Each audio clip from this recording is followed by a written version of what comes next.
the graphic that I made. Yeah. So I'll probably forget.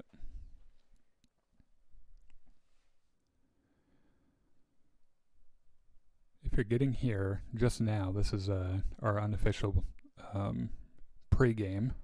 Official, unofficial, Yep. unofficial, unofficial. We did this by accident a while ago, and it was just kind of fun. So, oops. So if you're listening and thinking, "Oh, those guys sound like they Those silly gooses. they didn't turn their mics off before they went on," We did it on purpose. yeah. Also, it's none of your fucking business. I'm kidding. But if you do hang around, we'll be going live here in just a couple minutes. As always, feel free to put stuff in the chat. We'll read them, and I'll be saying this later when I'm Oh, I think I really need to. Yeah. I don't have a Windows key. I can't respond to that. Oh, that's our middle schooler asking if he can play tonight. Jedi Enclave Daycare. All right, let's do this, shall we? Yeah. Oh, there's the logo. Oh, jeez. There it goes. Cyberspace, and now we're slowing down, and there we are.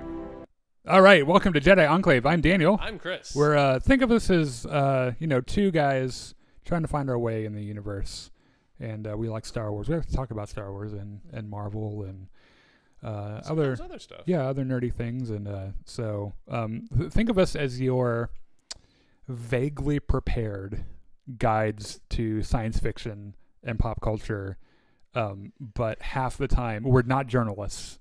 No, we're not prepared nearly as well as you think we should be. So your tour guides, if your tour guide showed up like the day of two drinks in. Yeah, right. Yeah, that's us. Unless it is Star Wars, and probably we're going to be pretty. We just have enough background knowledge to fill in the gaps. Right. There. So welcome to our little show here. Before we get started, I want to give a shout out to our very good friend Connor over at Star Wars Hub and Star Wars Veritas on Facebook. Which reminds me, we're streaming live on 3 different platforms right now: Facebook Live, Twitch, and YouTube. So if you're on any of those, if you want to support us on the other platforms, that'd be great, especially Twitch, because we only have like 30 followers on Twitch. And if you're watching us not on one of those platforms, please tell us how you found us. Yeah. And also say hi in the chat, because we'll while we're in between segments, we'll look at it. And today we're talking about some Star Wars news, and then we're going to do a Hawkeye thing later. A recap. And then we got some other stuff planned for you guys today. Right after this, at 7:00 p.m. Central, we'll be doing a Battlefront stream. Chris and I will be here, and I made up new fucking graphics. Yep. That way you know if I'm playing or if you're playing. They look very good. Yeah. So that would be a lot of fun. And what else are we? Boba Fett's coming up. Pretty soon. Right. Yeah. We still need to make plans about seeing Spider-Man, because we'll probably go see that. Isn't that in like May or March? No, Spider-Man is here in a couple weeks. Oh, really? Yeah, it comes out in December. So yeah. Rakesh says Ochi Bastoon and Sebulba sends you their regards. I think you mean Ochi of Bastoon! Yeah, you said it wrong. That's okay. And then what else have we got today? It's mostly what I just said. So, all right, let's talk about some Star Wars news. Go in? Yeah. Okay. So, you remember Rangers of the New Republic? Yeah. Yeah. I remember its purported star saying some real gross shit on Twitter and then getting fired from Disney. Shit, what's her name? I don't even remember. Gina Carano. Gina Carano, there you Yes. go. Yeah. So, a little while back, Kathleen Kennedy gave an interview to... Didn't she get fired? Apparently not. But I read that her contract wasn't being renewed. You know, I think I heard that from a certain notorious YouTube troll. Yeah. Well, what's the latest on that? Can you remind me? Because I can't remember. Well, actually, her contract got renewed. Really? Just this past October. See, that's the opposite of having it not renewed. Yeah, it's the opposite of getting fired. They probably only did it for a couple of months, though, so they can fire her later with an excuse. From what I understand, her contract was renewed for 3 years. Oh, well, shit. Anyway, Kathleen Kennedy was talking to Empire Fuck Magazine. you, Doomcock. Anyway, go ahead. And essentially said that Rangers of the New Republic is dead. which we all could kind of assume from the way Gina Carano no longer works for Disney in any capacity. She went on to say that, quote, "We'd never written any scripts or anything on that. Some of that will figure into future episodes, I'm sure, of Mandalorian," unquote. So from what I'm making extremely irresponsible guesses about, do it. Is that they hey, at least we're saying it's irresponsible guesses. We're not fucking putting this out here like it should be on fucking CNN. It's the news. So what I'm guessing is that they had certain events that they wanted to have happen in Rangers of the New Republic. Like what? Like just certain things that would advance the overall meta plot of Star Wars. Okay. Like probably another Luke Skywalker sighting. Probably. And now with Rangers of the New Republic officially dead, they're kind of scrambling, figuring out where they can insert those events into, say, Mandalorian or Ahsoka or Boba Fett. Well, probably not Boba Fett because that's all done by now. Yeah. But they have certain like key linchpin events that they need to have happen somewhere so that they can set up whatever the next phase of Star Wars is going to be. I mean, she more or less said that they're folding a lot of it into Mando season 3, right? Yes. Okay. Here's the thing about Rangers of the New Republic. Remember when they announced all these Disney Plus series, and there were some of them we got really excited about. I saw Rangers of the New Republic, and gave a big fat fucking meh. Because even when I was, when Gina Carano wasn't, being a douchebag, outwardly a terrible person. Yeah, I was like, because I like her character. Yeah. That's not a surprise. I don't think to anyone. Like she did a really good job in Mandalorian. I didn't like her so much where I was like, I need to know exactly what this part of the New Republic is. I need to know what the Rangers are doing. Because what are they doing? They're just they're fucking cops. Yeah, they're like the special forces of Star Wars, and I don't know if that's too interesting. So I didn't really care so much. So it's about in that. like Andor territory for you. Yeah. Actually, I was probably less excited for Rangers of the New Republic than I am for Andor. Huh. Okay. Because I'm not. It's not like I am really hoping Andor does badly. Because I don't. I hope that everything does really well. But there could be some really good storytelling opportunities there. And Diego Luna's a better actor than Gina Carano is. And I'm not saying that because I'm pissed off at Gina Carano because Gina Carano is a better action actor than Diego Luna. Right. Diego Luna is a better like acting and speaking and emoting actor. An actor. Yeah, he doesn't look like, every time Gina Carano gives a line, she looks like she's about to crack up laughing. Because it's like she just noticed the camera was on her and they're doing the take and she's trying not to laugh. Yeah. But on the other side of that coin, Gina Carano would fucking kick your ass because that's her kind of thing. So yeah, I don't know. Anyway, that's that story. Yeah, we're not gonna miss it. The thing that I did kind of laugh about is that we made a joke when they announced all of these Disney Plus series, and I believe I said, I wonder how many of these are gonna cancel. Because that seems to be a Star Wars thing where you announce something. Announce everything, cancel half of it. Right. You just throw everything at the wall, see what people bitch about on social media, maybe cancel that stuff, and then go with the rest. So well, that's one down so far. Yeah.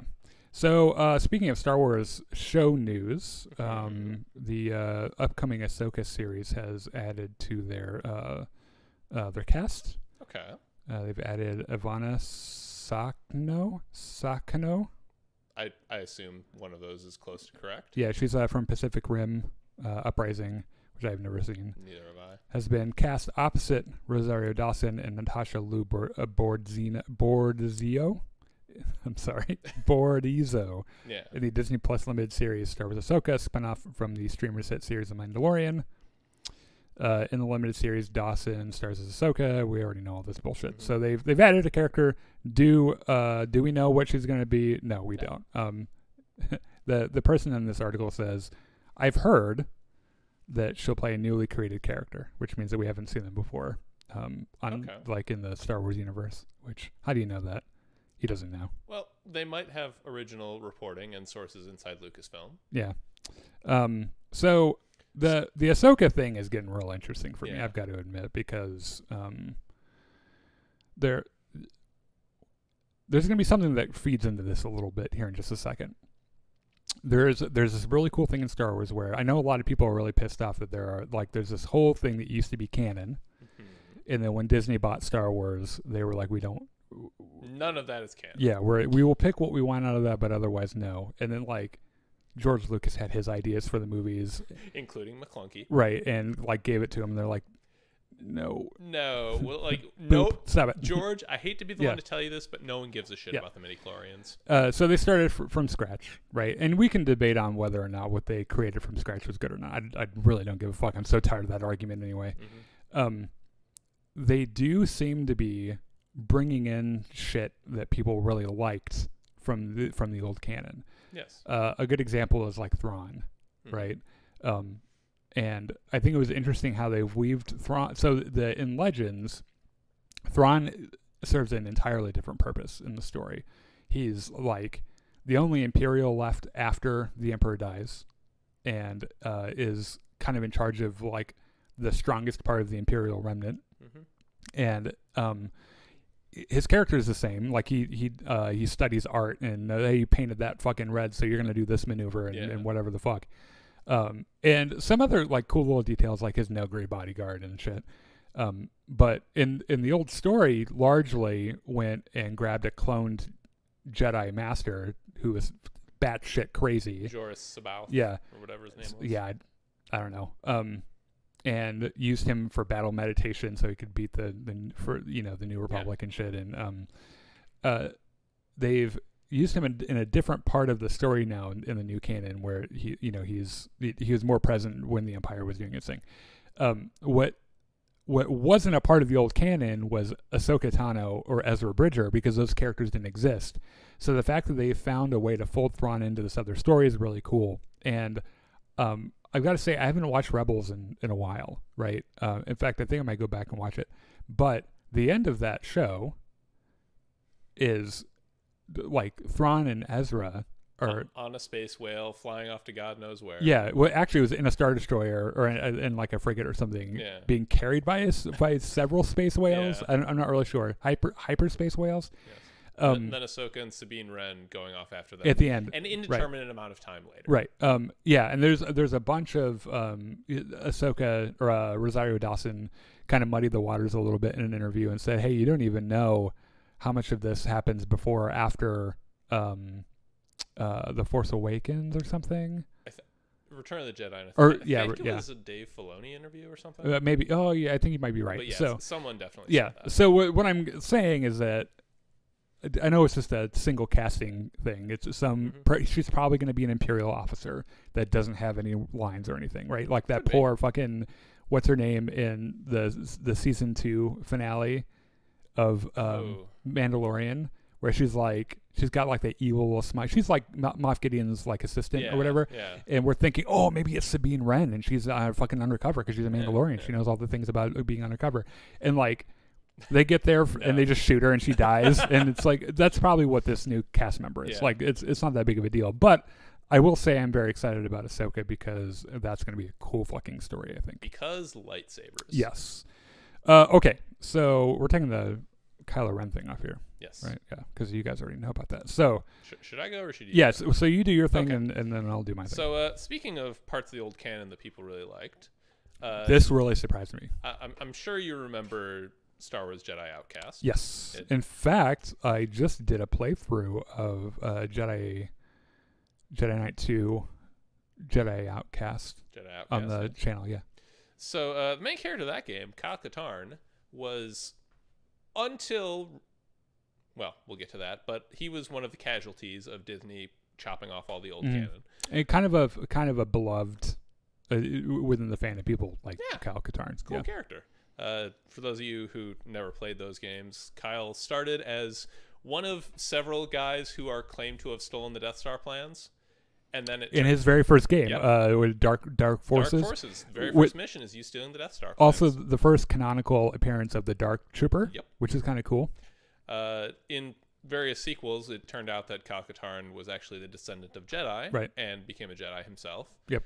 And then said, I don't really want to be a Jedi because I succumbed to the dark side for a while. Except, I really should be a Jedi because this one dude killed my girlfriend. And it's Dasan, right? Yes, Dasan. Yeah. Fucking dinosaur face. Yeah. Dasan. Whole big mess. However, Lucas is also running a mobile game, Star Wars Galaxy of Heroes. Mm-hmm.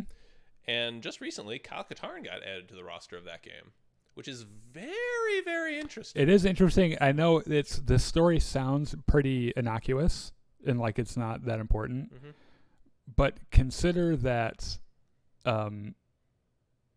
like they knew what was going to happen. They're like, okay, let's put Kyle Katarn in there. We know that fans are going to freak out and think that he's being added into the story somewhere, which is not unreasonable to think. Because I think the extra canon characters they brought into Galaxy of Heroes so far have been characters that we know they're not actually going to ditch. Like Revan, I think, is one of them. I can't remember. This article mentions that they brought in Dash Rendar as well. Yeah. The star of the Shadows of the Empire game, which I think you also were streaming. Right, yeah. The Dash Rendar a little less. Yeah. I don't think anyone cares about Dash Rendar that much, but... he was discount Han Solo. That's literally who he is. Yeah, he was literally the character they invented to have a Han Solo character while Han Solo was frozen in carbonite. Right. Yeah. So I think Kyle Katarn in the Star Wars universe would be really neat because he would be a part. I don't know how they'd use him. He falls into the Thrawn category where he's already this established kind of beloved character. Right. And I think he's tied to Luke Skywalker pretty tightly as a part of his new Jedi Order. So there's a lot of things you could do with him. Mm-hmm. Just off the top of my head, this could be like a past Rise of Skywalker in the timeline moment where like he's one of Rey's students, perhaps. Oh, that would be. So that's opposite of what I was thinking, which was maybe he was a part of Luke's academy. Could also be. Yeah. Maybe has a little piss fit like he does in the old canon and leaves. Yeah. And then Ben Solo kills everybody, or Snoke kills Palpatine kills everybody. And then like he comes back to say I'm sorry to Luke, and like there's nothing there, just a fucking hole in the ground. Well, shit. Yeah. Clearly I missed something. And so he's like, you know what? I'm going to turn this ship around, and I'm just going to go about my business. Hey Jan, let's go back to Nal Hutta. Yeah. And you know what? They'll probably retcon it so that he's like in the last battle of Rise of Skywalker with all the ships and stuff. Or like if you look in this one frame, these 4 ships back here, he's in that ship. You can't see anyone in the ship, but that's Kyle Katarn's ship. Alternatively, they just like insert his voice into the people telling Rey to kill Palpatine. Rey, what force tree should I complete? Which, by the way, okay, I'm about to go off. Okay. I'm about to pop off. By all means. And I know that this is an unpopular opinion for some Star Wars fans, and I can't tell you to what extent I don't give a fuck. There are no great Jedi. It just isn't there. It doesn't exist. And someone posted this really funny meme in a Star Wars the thing that I'm on for. It's Star Wars Veritas, actually. Mm-hmm. And it's pretty much, the meme is Grey Jedi don't exist. Okay. And let me tell you, if you want people to come out of the woodwork and freak out, I had to ban someone. Oh no! On that page because his comment was, "I'm a Grey Jedi, and anyone who tells me I'm not can suck a fucking dick." And then like it was like, okay, you need to go sit down for a little bit. Like I bonked him on the head and take a few weeks off. Yeah, come back when you've. Well, he won't be able to, I blocked him, but I'm just saying, like, he had such a visceral reaction to being told that Grey Jedi don't exist, and I don't understand what the thing is. And Kyle Katarn is one of the reasons that this exists in people's minds, because in Jedi Knight 2, Jedi Outcast, you have force allocation points where... you get force powers, and you get both light side and traditionally dark side right powers. And you can kind of pick what tree you're going along, and as a game mechanic is really cool, because honestly the light side force powers are kind of stupid. You push stuff, you pull stuff, and that's fucking it. You can mind trick people. You can go very fast for a couple of seconds, right? The dark side powers, you can shoot lightning out of your ass. You can choke people and like throw them across the room and into death pits. Right, exactly. So this created this idea of every Jedi has these 2 different force ability trees, and you can pick one from both. Like you can pick as many from both as you want, and if you pick the same amount of abilities from each fucking tree, you're a great fucking Jedi. But here's the problem with this: and I'm sorry I'm ranting about this, but I'm so tired of hearing about Grey Jedi. Using the dark side and being a Jedi are mutually exclusive. You cannot do both. They further beat this into people's minds with KOTOR, which is a really fun game, but the same thing where you can make different choices and your little meter goes to like right in the middle, and then you're a Grey Jedi. This is how this doesn't work practically. You don't go out as a Jedi and go fucking help an old lady across the street and stop a robbery from happening and negotiate something over here and then be like, you know what? I need to get my meter back in the grace. I'm going to kill this fucking child. That's not how the hold on a second. Hold on. I should have had this. You should have had it queued up. I should have. Hold on. The moment's almost passed. It's not. You have to find this so quick. I don't even know what it is. Oh, no. Well. That's not how the Force works. It's so small on here that I can't see it. Furthermore, I would say that if you argue seriously for the existence... That's not how the Force works. There, I got it. There we go. That's not how the Force works. That would have been funnier if I would have had that queued up. If you're arguing seriously for the existence of Grey Jedi, I think you have missed the point of Jedi Outcast's story, which is that Kyle Katarn spends this entire time vacillating between wanting vengeance for his dead girlfriend and not wanting to repeat the mistakes he made in Mysteries of the Sith, where he fell to the fucking dark side. Yeah, it's just a weird thing. And Freddie Prinze Jr., who plays Kyle, or not Kyle,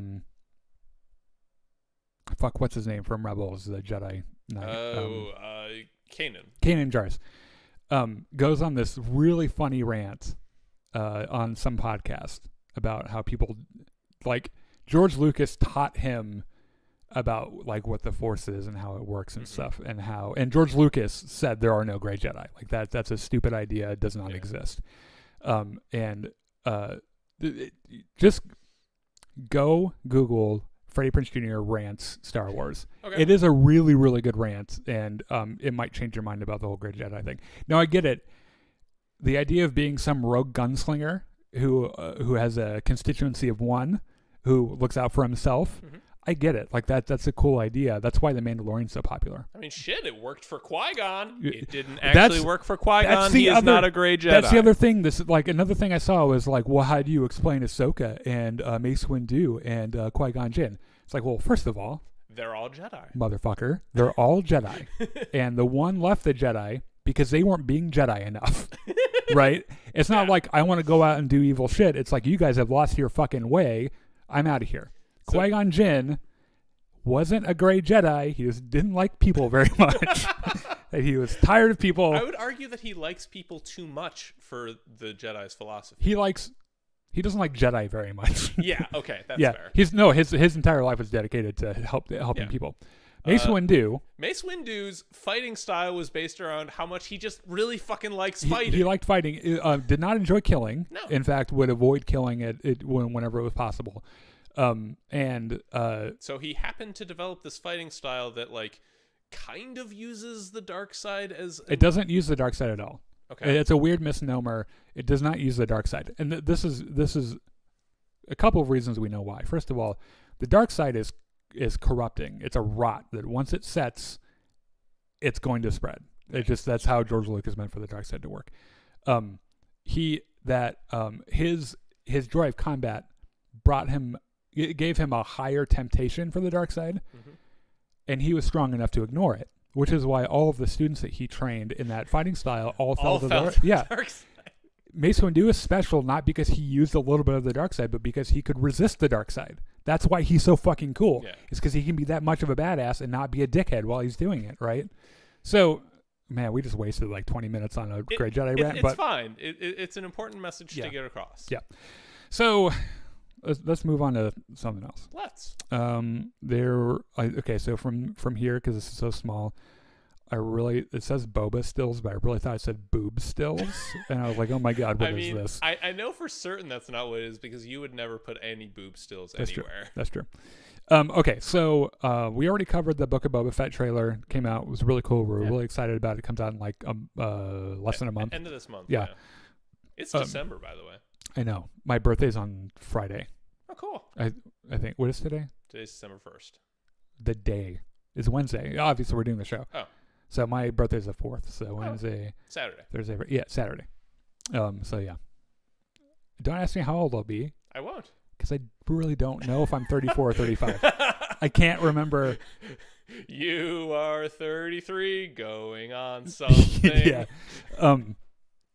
I stopped counting my age after 25 because it's like decision. 25 is like, it's okay, you're an adult now. well, your car insurance goes down. So it's like the last good milestone of your age. So like 18, you can like gamble and shit, and then 20 and vote, and 21, you can drink, which did not stop either of us. But and then 25, your car insurance goes down because you're not an irresponsible prick anymore. And then at like 65, you can collect Social Security. Right. So yeah, I'm just gonna. I don't know. I'm some age between 33 and 40. Yeah. Oh yeah. So Boba. Yes. They put out some TV spots. Yeah. There are 2 actually. Now they're not very long. They're only a few seconds. 30 seconds. Yeah. But they're interesting. Because they have footage that we hadn't seen before. Yes. So I'm going to put these up here. They're going to full screen so you guys can see them. And I'm going to go through. And I wonder if this gets us copyright claimed. It won't, because I don't think they're not moving fast enough. Because I'm actually controlling the speed. So it won't confuse it for a... I don't know. What the actual... Yeah, fuck you, YouTube. Is really the bottom line of this. Fuck you, YouTube. So I pulled the stills that are they're unique to those TV spots that didn't show up in the other trailer. One of them is someone being pulled into Jabba's palace through his big fuck you door. Oh yes. And this was the door that Luke like fucks you through, right? Like the door opens and he's just like a fucking robe walking. And the good morning's coming, he's just like, no. Yeah, no. Nope. Out of my way, please. Do not touch me, sir. In fact, touch yourself. And it looks like... So there was this thread in Return of the Jedi where Bausch, who was actually Leia, had captured Chewbacca and brought him into Jabba. Yeah. This smells a little bit like this. Okay. This next one is this cool shot of a speeder bike. 2 speeder bikes. Boba's on one of them, and then there are 2 guys on the other one. Okay. Who are they? Don't fucking know. Probably Bob. Yeah, both of them. They're both named Bob. And then these fucking red ninja dudes. Okay. Who are traversing the rooftops of some settlement on Tatooine. Mos Eisley, probably. It's always Mos Eisley. Yep, and look, they're doing parkour. Oh, very parkour. Cool. Hardcore parkour. Yep. And then there's this really neat glory shot of Jabba's palace, which I always thought was kind of a cool looking building. If you look really carefully, which you're not going to because you're probably watching this on your phone, but there's like a little speck of a person down there. Okay. This one I thought was really cool because this confirmed an idea that we had a while ago that we thought was nixed, which is there are going to be things they tell. There are stories that they're going to tell in the show that happened before The Mandalorian or concurrently. Yeah. Because if you notice, I know it's kind of dark, but it's Slave One who is hidden somewhere. Boba's not wearing his Boba Fett armor. Oh. He's wearing that black robe that we fucking find him in. Oh. Yeah. And so this is what's going to happen. Boba's going to be, I don't know, fucking a sand person on Tatooine. Like, living the life. Like, balls deep. Yeah. I've beat the Sarlacc. What else am I going to do with my life? That's pretty much it. Cobb Vanth has my armor. What the fuck are you talking about? Who the fuck's Cobb Vanth? Who is this? I'm going to walk over and kick that boy's ass. He walks over and sees a conversation between Cobb Vanth and Mando, and Cobb Vanth gives him the armor. And he's like, well, that's my shit. What the fuck are you doing? That's my armor. And then Mando takes off, and then Boba's like, well, shit, now I need a ship. Yep. So he saves Fennec Shand. Slaps some robo-abs on her. And it's like, hey, I need to go find my fucking ship. Now, these aren't spoilers. I'm just making this up off the top of my head. And then they go and find it. And then I think this will set up the line in Mandalorian Season 2 where when he lands on Tython, he's like, I've been tracking you. Give me my fucking armor. We will see the story of how he gets his ship back. It's either all that or Boba gets drunk in Jabba's palace one night and says, "Did I ever tell you how I got my ship back?" Or he didn't ever lose it, and it was just like, this is where I found to hide it. Yeah. Because everyone wants his ship because it's fucking beautiful.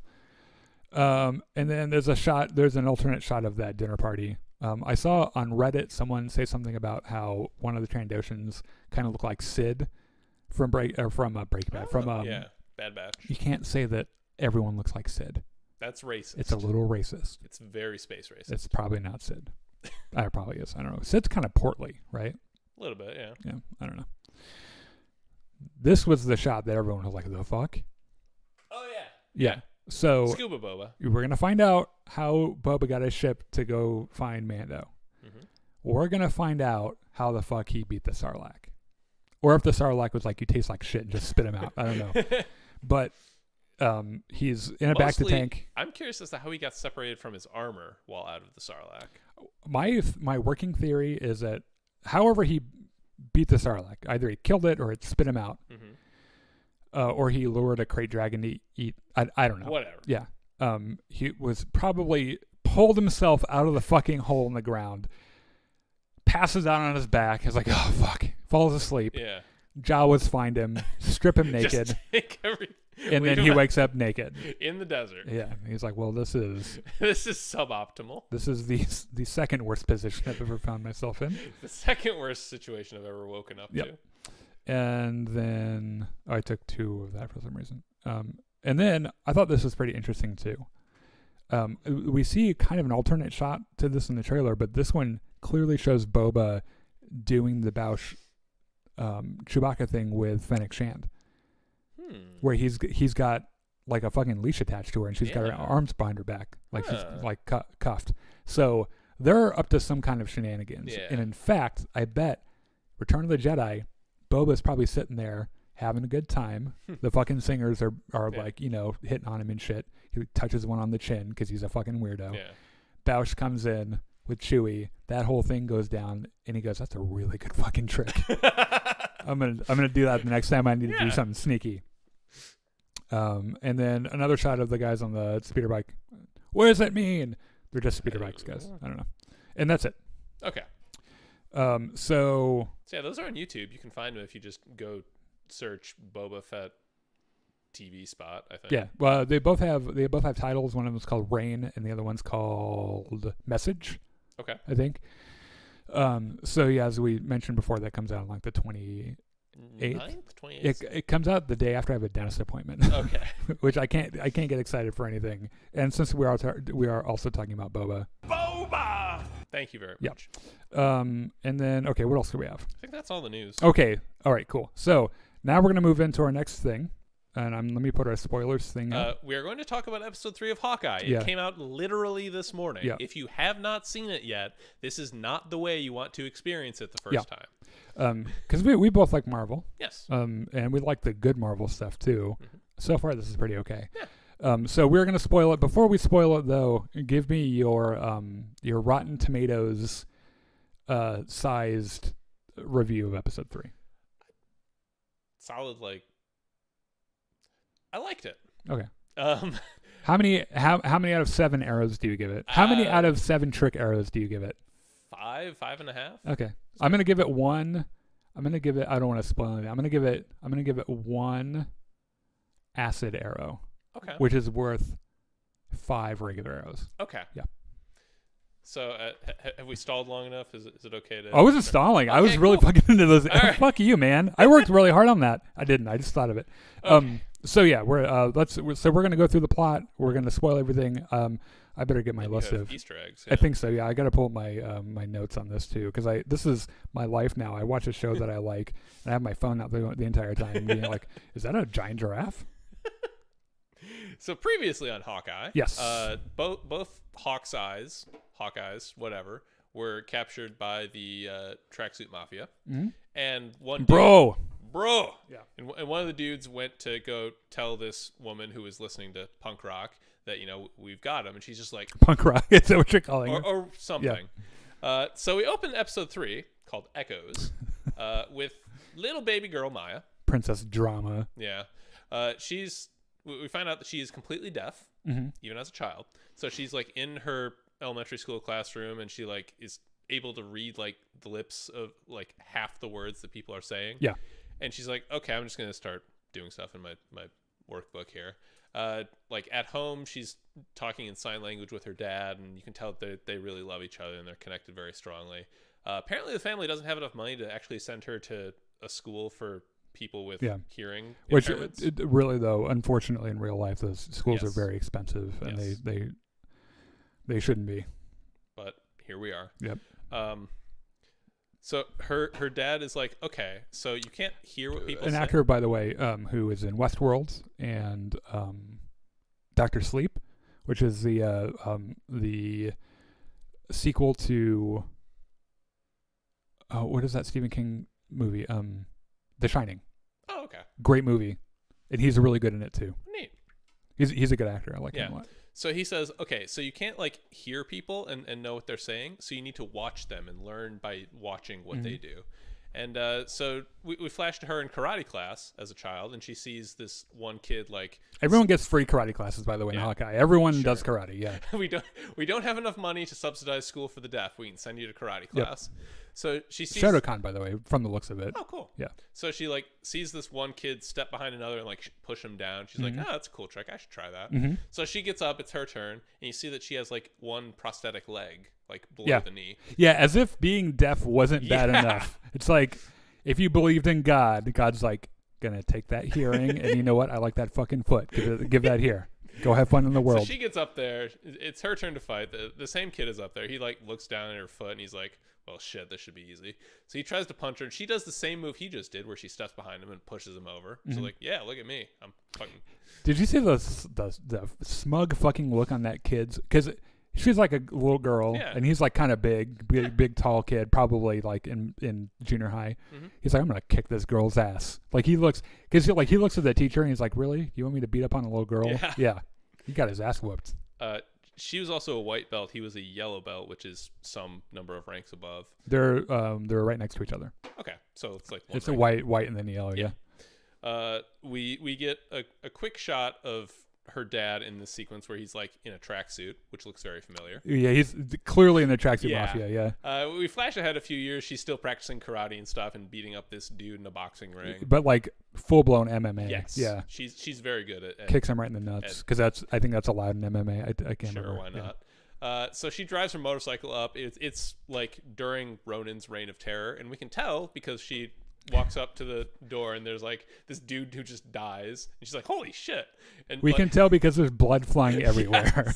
Like she looks in through the windows and like Ronan is stabbing and slashing people. Before we get right into the Ronan thing, there was a little thing before in the karate dojo where her dad's like, hey, I can't pick you up after practice today, but your uncle can. Yes.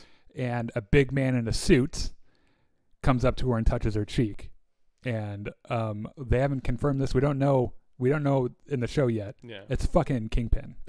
Probably. I'm telling you, it's fucking Kingpin. You know what I forgot to do? What did you forget to do? I forgot to put our Hawkeye. Dang it, Daniel. Yeah, that's all right. Anyway. I forgot to put our little pictures up. Yeah. So that you guys at home don't get so fucking bored. Yeah. You can look at the back of her head. Okay. So she runs around the building while Ronan's like killing everybody and like goes inside, and like her dad is just lying on the floor when Ronan's escaped and he got poked. Yeah.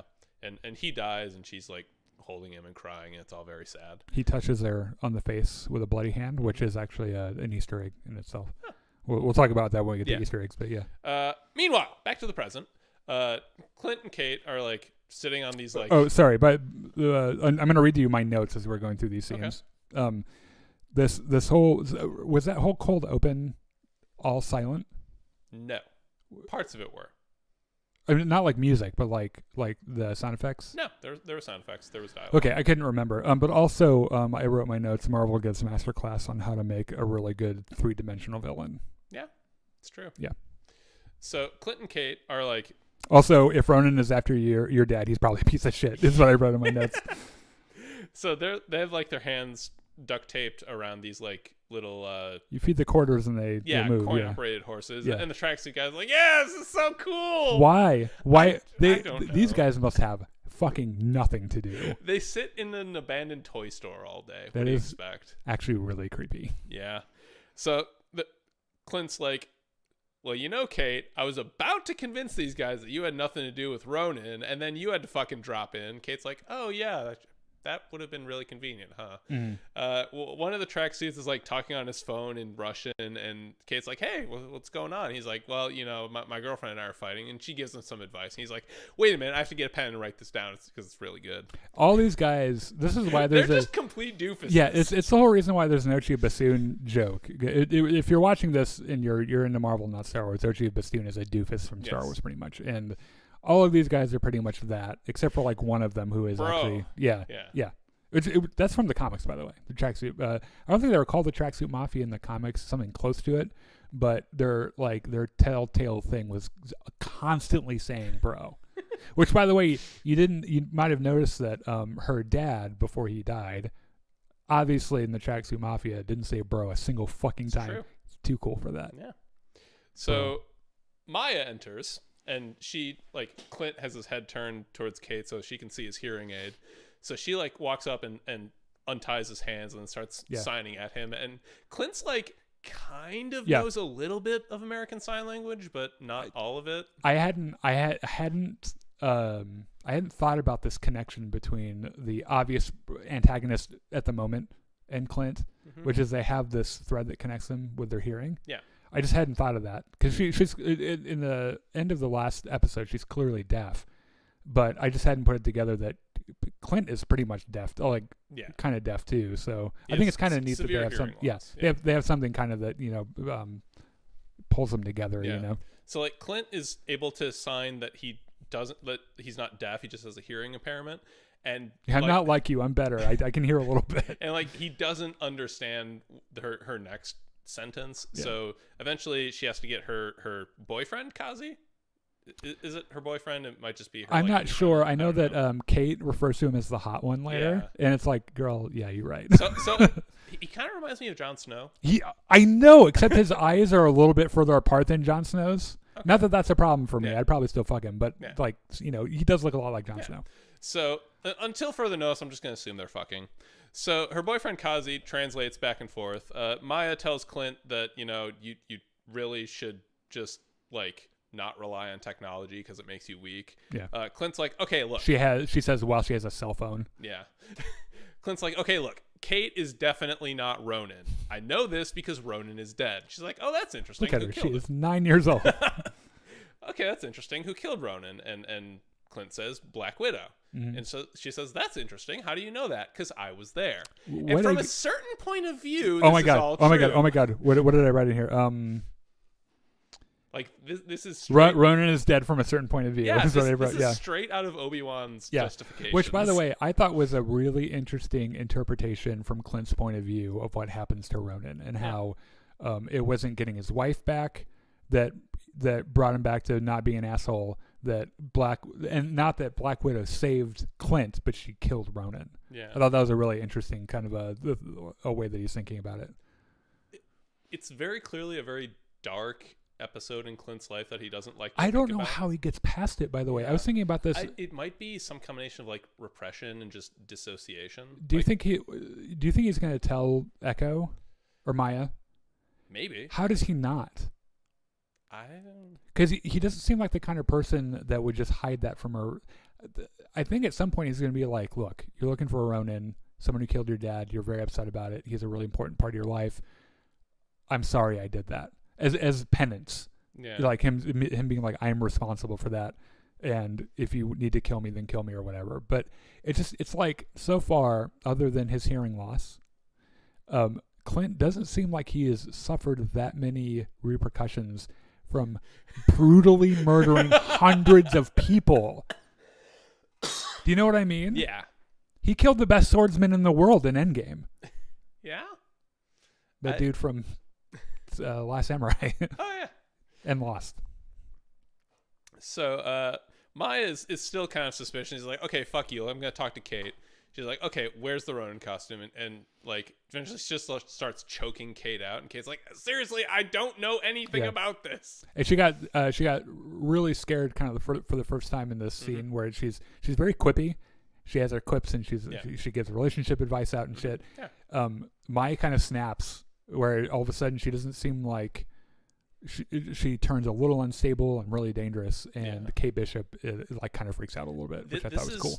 I think it's Kate Bishop's first confrontation with her own mortality.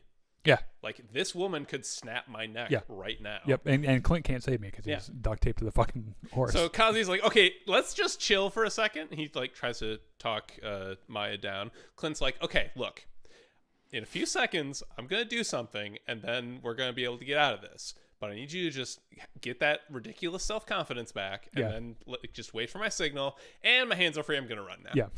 And how are you going to do that? How are you going to get out? I don't fucking know. We'll work on that. That sounds like a Kate Bishop problem and not a Clint problem. Yeah. So Clint's like running through this abandoned toy store with the tracksuits after him. He like climbs up on the shelves and like is kicking them over and runs and jumps. Eventually he runs into Maya. And Maya starts kicking his ass because she is a much better fighter than he is. I really don't think that's true. Okay. Dude, Ronan, who is Clint, could take out rooms full of trained fucking assassins. Ronan had a sword. He could front flip. Okay, so can Maya? She probably could, but still, I don't think she's better than him. I certainly don't think he's helpless. Not helpless, but she's Now I think she's like at least on his level, if not a step beyond. Did you kind of notice that she kind of does the Taskmaster thing? Yes, that's the equivalent character's power in the comics. For Maya, you mean? Yes. Yeah, Echo, as she's called. Yeah, I was reading a little bit into that, and it was something they injected into her character for the show, where like she watches someone do something and then she can just immediately do it, which is I thought kind of cool. It's a little lame that it's a power shared between two now female characters. Not that them being female is the problem, but it's like they have a lot in common now. So during this fight, Maya like roundhouse kicks Clint and knocks his hearing aid out, and then he's like lying on the floor like, why can't I hear anything? Oh, look, it's my hearing aid, and she just stepped on it. And he stepped on it. Also, hearing aids aren't covered by most medical insurance. Yeah. Those motherfuckers are expensive. Very expensive. Yeah. Another thing that happens is he like gets a hockey stick and swings it at her, and she like blocks it with her leg, and he's like, "Huh, that's not how legs usually work." Your leg's a hockey stick too? Yeah. That's really bad luck for me. So he like runs away and jumps up into the office where they had apparently stowed his and Kate's archery gear. He like grabs his bow and arrows, and Maya grabs Kate's bow, and they keep fighting. He pins her to the wall with two arrows like on either side of her neck, which is a pretty good way to keep. Yeah, because she couldn't just like. I was thinking, I was like, what? Just like crouch, and I was like, oh wait, that wouldn't work either. Yeah, that's a pretty good move. Yeah. So then he like does this acrobatic fucking leap off the balcony and like shoots an arrow that severs the duct tape. He loves to do that thing where he dramatically jumps off of something, and then time slows down, and he's like, I'm going to do it the opposite direction you think I'm doing it. Yep. And then does it that way. So then Kate gets He shoots someone like that, by the way. Yeah. There's like a little extra. Yeah. It's like Han Solo from Force Awakens when he just like, and Ben Solo, just like, yeah. So then Kate gets free, and she's fighting Kazi and knocks him over, and Clint is just like fucking shooting all the tracksuit guys with his arrows. So they get out there non-lethally, I think. Non-lethally, yeah. like some of the dudes he shoots in the back. Yeah, I was about to say he shoots someone straight in the spine, but I'm sure he'll be fine. So they get out of there, and they're like, "Okay, we gotta get out of here." Clint's like hot wiring this car, and he's like, "Get over here so you can drive." She's like, "What? I don't want to drive. You should drive." He's like, "I can't hear you. I'm hot wiring this car." All the tracksuits guys like, "Oh, come on." So they get in. Clint's driving, and they drive away with like 4 tracksuit mafia cars behind them. One of them was what was it in my notes? LMAO, Trusted Bro Moving Company. I saw that. Yeah. It was so good. That was hilarious. So Kate's like, okay, I'm going to grab your bow and arrows and I'm going to shoot these guys. And Clint's like, whoa, I already used all the normal arrows. And you can't use like these 4 trick arrows because they're like way too dangerous. Which, by the way, in the first episode, he denies having trick arrows altogether. And so she's like, there are trick arrows?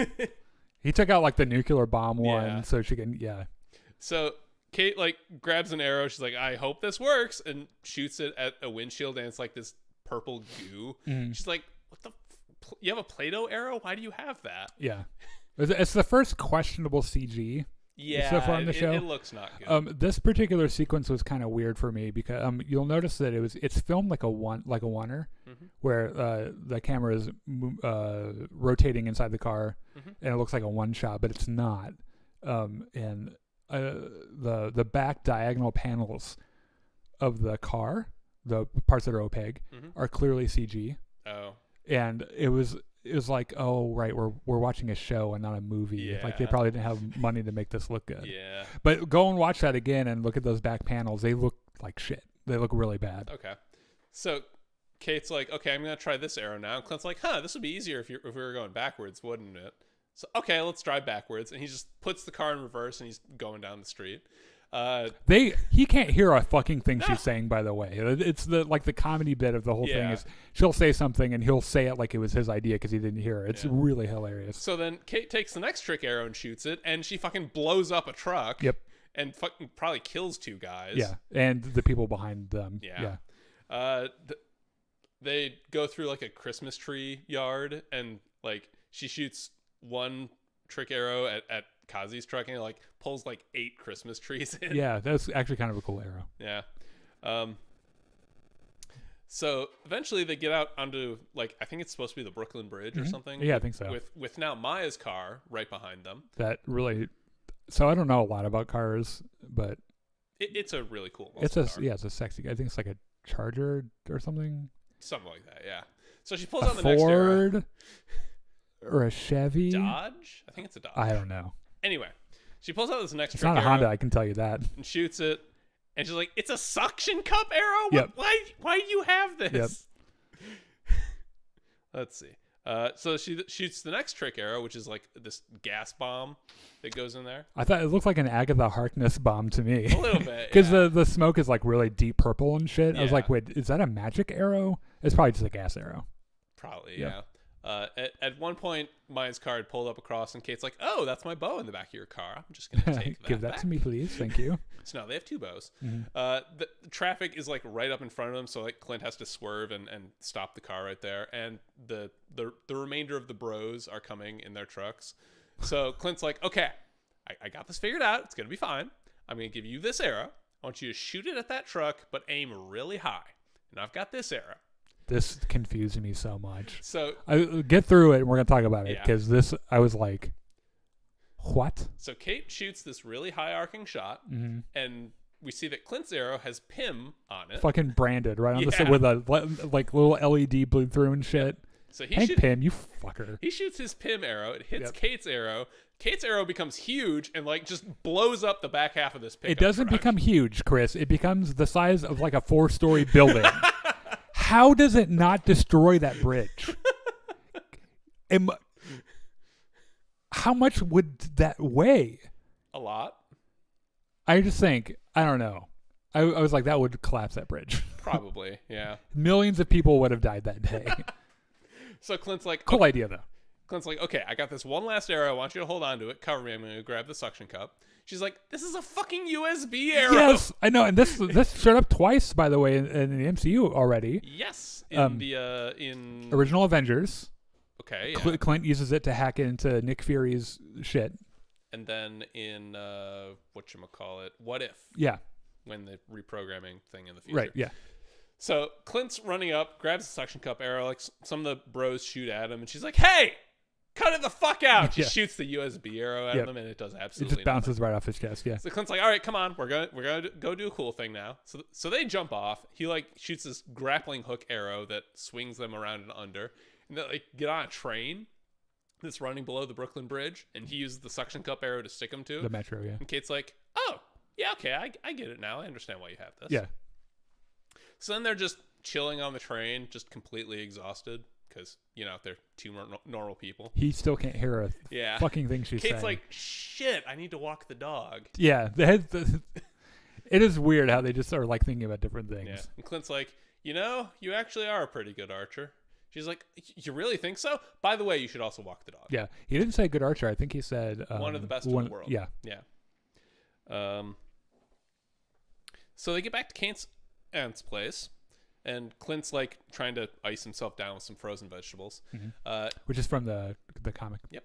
Also, the trick arrow thing is from the comics too, where they it's almost the exact same sequence. Cool. And where they're being chased through New York, and they'll start each frame of the comic with a little picture of the arrowhead with a description of what it does. It's really cool. Yeah.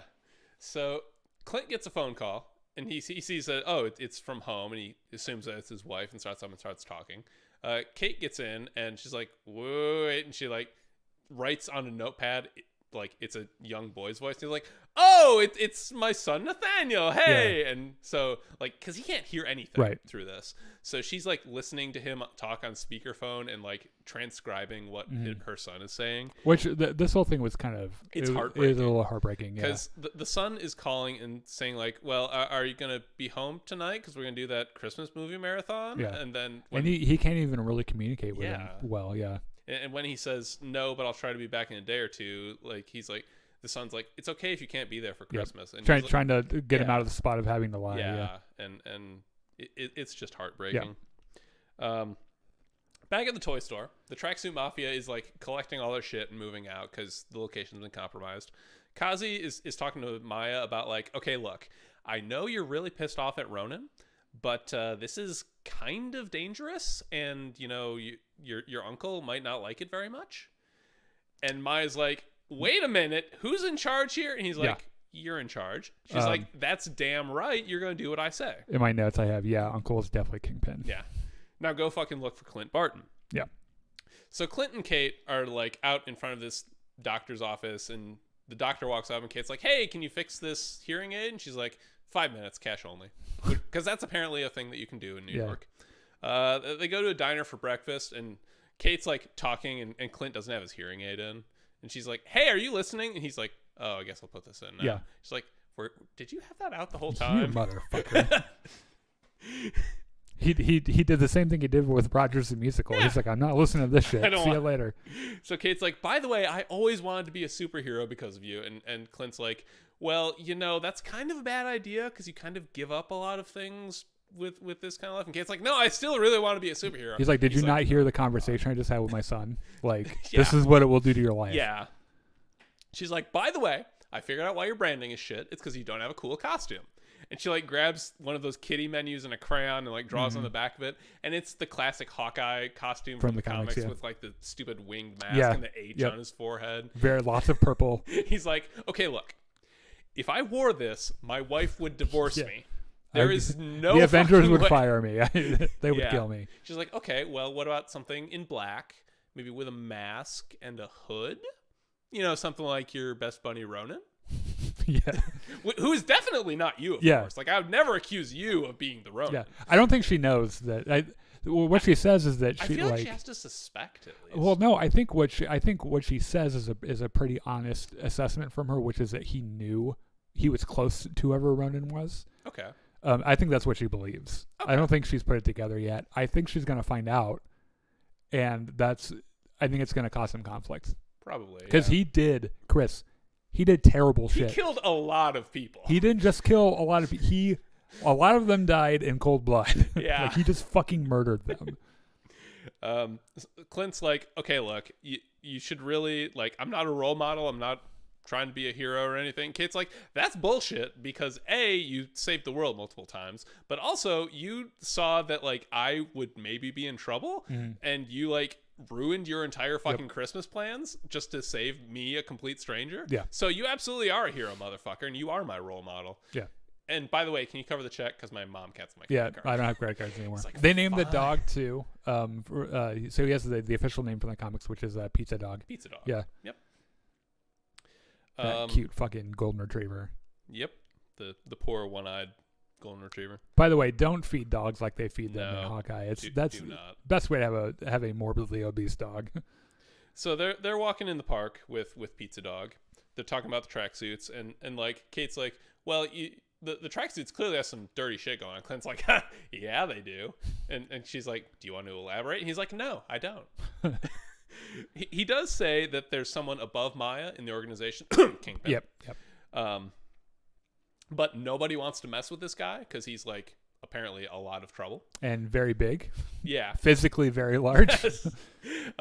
Ronan like hit like every level of the Tracksuit Mafia's organization back when he was a thing. So they're kind of peeved at him. Yeah. So they call a cab to go back to somewhere. Clint's like, well, her penthouse, right? Yeah. Yeah. So Clint's like, okay, well, that night at the auction, were the tracksuits looking for anything? And we, the audience, know that they're looking for a watch. But Kate's like, I was kind of distracted with, my almost dying stepfather to be and his right. his dead father. Yeah. And also that I could have died. Clint's like, it's kind of troubling that they're selling Avengers gear on the black market.